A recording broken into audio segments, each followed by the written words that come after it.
Siemens. I'm the chairman of Sandusky's bicentennial this year, 2018. We're all happy it's finally here and we get to do a little bit of enjoying of our hard work that we've put in for this. If you haven't had an opportunity to pick one of the guides up, there's a couple piles of those on the table over there, and it's a great source for calendar and events that we have in store for the community for the next 11 months. This is our second bicentennial banner. The website is for the bicentennial is Sandusky2018.com. I recommend everybody visit it. That'll keep you up to breast with the latest calendar items.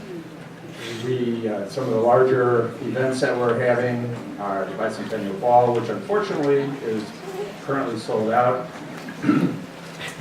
But then in July we'll have a great Bicentennial 4th of July celebration, as well as a tall ship event, Festival of Sail, right down here on Jackson Street Pier. And we'll have concerts and at least 6 tall ships down here, so that's gonna be a great long weekend. It's a Thursday through Sunday. Then in August, we'll be having a parade on Founders Day, which will be Saturday, August 18th, and then a Fireland Symphony concert the following day on Sunday evening of that weekend on August 19th. So pick up some of those. We also have some other great pamphlets about other talks that are being given. The library is sponsoring One City, Many Stories.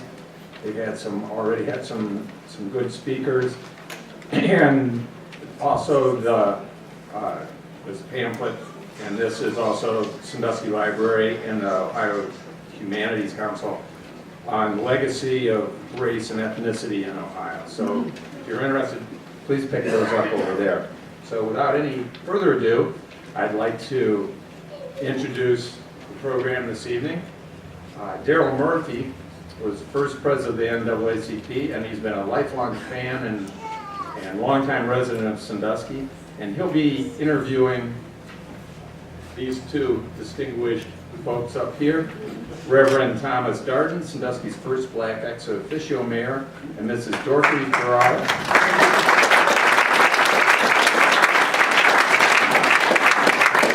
And Mrs. Dorothy Farrar, retired teacher from Ontario Elementary School.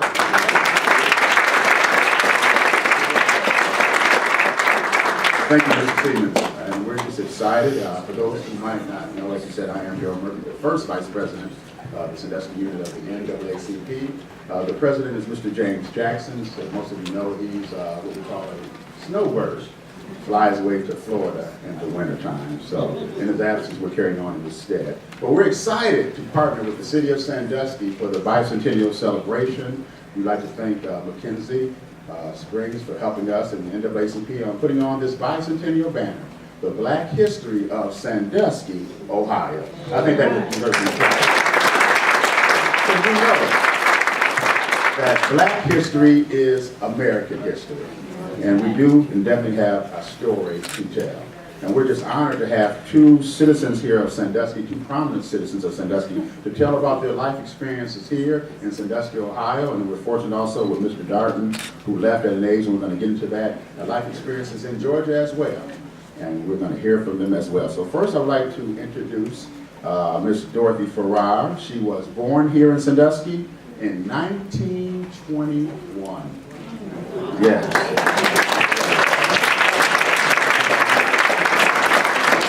Ms. Farrar is the youngest of 10 children born to her parents, John and Georgia Severs.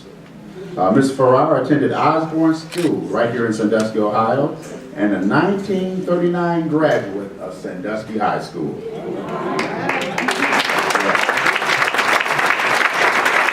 Ms. Farrar also attended West Virginia State College in 1940 through 1944. A graduate of West Virginia State College, And she's going to tell us an interesting story. We're going to ask her about that. And like we said, she was the youngest of 2 children. We all probably remember her brother, Mr. Clarence Severs. And Ms. Farrar is going to talk about that. That's, you know, Mr. Clarence Severs, she told me this story, that when he wanted to go to college, but at that time he had to help out and work, but he said, no, I'm going to help send, and I would just say Dorothy, I'm going to help and send Dorothy to school. So she's going to tell about that experience as well, so I can't wait to hear about that. Ms. Farrar taught for the Sandusky City School System at Ontario Elementary for 18 years. And I'm proud to say Ms. Farrar was my grade school teacher. And I bet somebody in this room, who else had Ms. Farrar as a teacher? Anyone else? Yes, my cousin Paul had some. Yeah, but Ms. Farrar, an excellent educator. She was married to the late Jack Farrar. They had one son, Lamar, and where's Lamar at? There's Lamar right there, raise your hand, Lamar. And she's also proud of her 2 grandchildren, Chris and also Chad. Is that correct? Yes. Ms. Farrar has been an integral part in the development and molding of young people of Sandusky for a long time. So we will hear from Ms. Dorothy Farrar. Come on, let's give her a hand. And also, I'm going to read just a little bit about Pastor Darden as well, and then we're going to get into the dialogue and maybe ask him a couple questions, tell about their life experience of life here in Sandusky, Ohio. But Pastor Thomas E. Darden was also born here in Sandusky in 1929. His parents, Vince and Beatrice Darden. Pastor Darden is the 3rd child, 1 older brother he had and 1 older sister. And he also has 2 younger sisters. Carol is at Copeland Barnett, and she lives in Knoxville, Tennessee. Is that correct, Pastor Darden? Yes. And Miss Jackie Campbell here in Sandusky. Is your sister here? Is Jackie here today? She's not going to be able to make it. Okay. Pastor Darden, like we said before, was born here in Sandusky, but at the age of 2 years old, he moved to Georgia. So you can imagine what life was like for a person of color, a black man in Georgia in 1931. But we're going to be fortunate that Pastor Darden is going to tell us about that, living under the life of Jim Crow in Georgia, as well as his experience here in Sandusky, Ohio. Because he moved back to Sandusky at the age of 14. And he also is a 1948 graduate of Sandusky High School. Come on, let's give him some applause. We also send our love out to Pastor Darden's wife, Miss Thelma, who's very, very lovely. And he also has 1 child. We know that is Thomas Darden Jr. And we know him as what? TD? TD, yes. Okay, Pastor Darden also served the city of Sandusky from January 1974 to December of 1986 as an elected city commissioner and the first black American ex-officio mayor of Sandusky during the bicentennial year of 1976.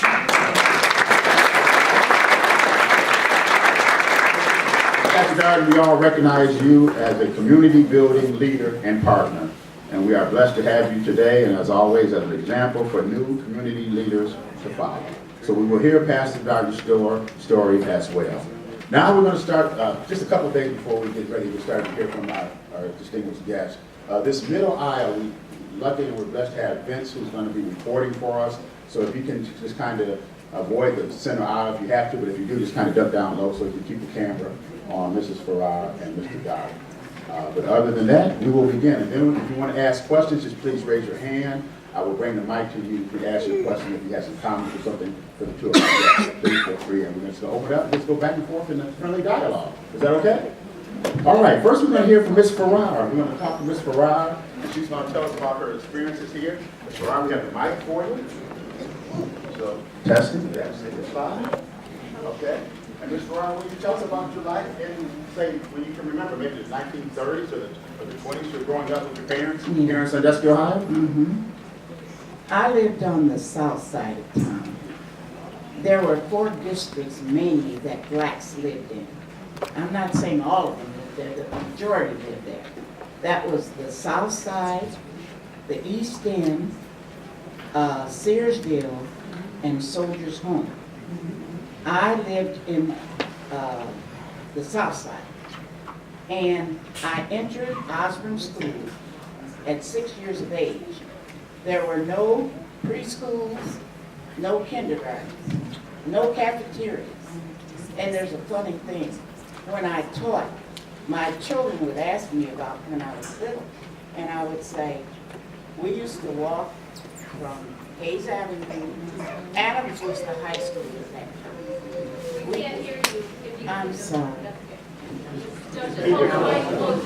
Okay, all right. And they would ask me about when I was little. And I said, I would leave in the morning, go to Adams, go home for lunch, come back from lunch, and go home in the evening. And they looked at me and they said, well, why didn't you take the bus? It was so funny. I wouldn't laugh, but I enjoyed it so. Because they wondered, why didn't you take, they looked at me just as strange. Why didn't you take the bus? I said, there were no buses. They looked at me like, should we believe that or not? And then they would say, I would say, I went home for lunch. Well, why didn't you eat in the cafeteria? I said, there were no cafeterias. But I just enjoyed them little ones though. But I entered the first grade at Osborne. From first to sixth. Jackson Junior High, I went 7th and 8th. And Adams School was a high school. That's where I got my diploma from. That was from 9th to 12th. I enjoyed it. We walked back and forth. The majority of us that lived on the south side, we had nothing, but we had a lot of love and fun.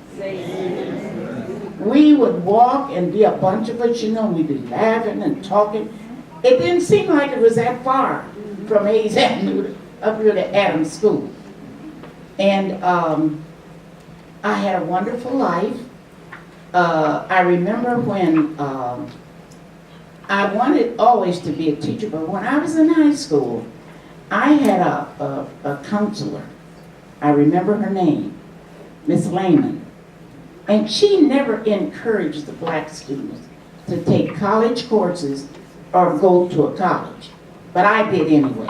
And several others did, not just me. And I graduated from West Virginia State College. And Rosie Simmons, that's Mrs. Darden's sister, she was also a college graduate. And we applied at the Board of Education. They took them at the applications, and I think when we went out the door, they threw them in the wastebasket. Because at that time, they just weren't going to hire any black teachers. That's what that was.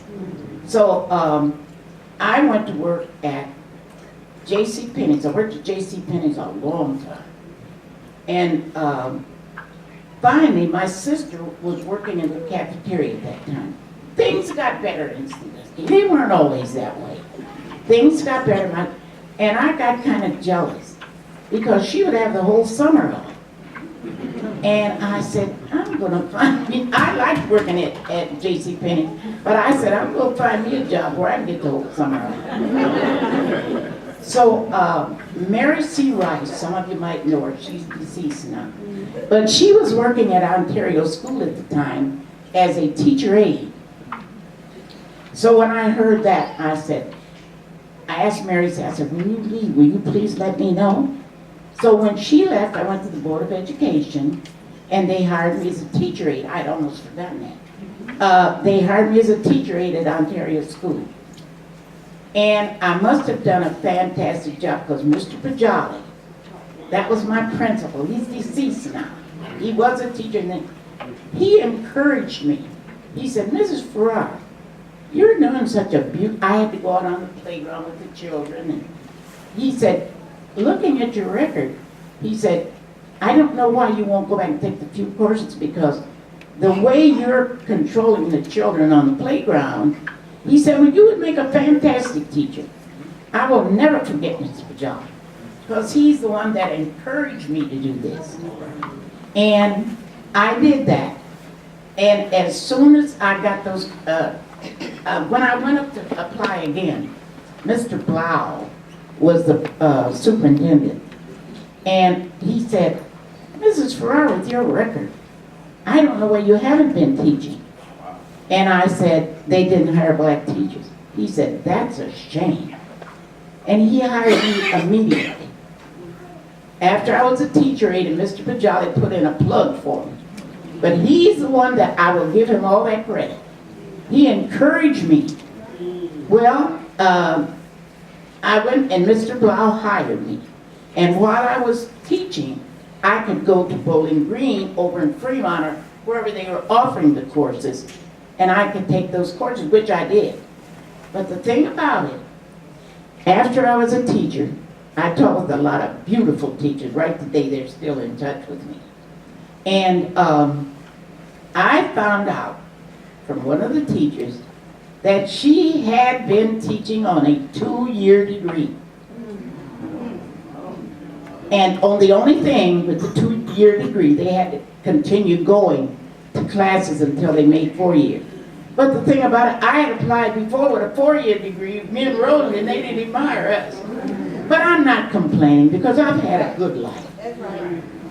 I had beautiful classes. I have one of my students sitting right here right now looking at me, and Daryl. But I really enjoyed my life as a teacher. So I'll turn it over to, as I said, I'm not complaining because I've had a beautiful life. To live 96 years is something.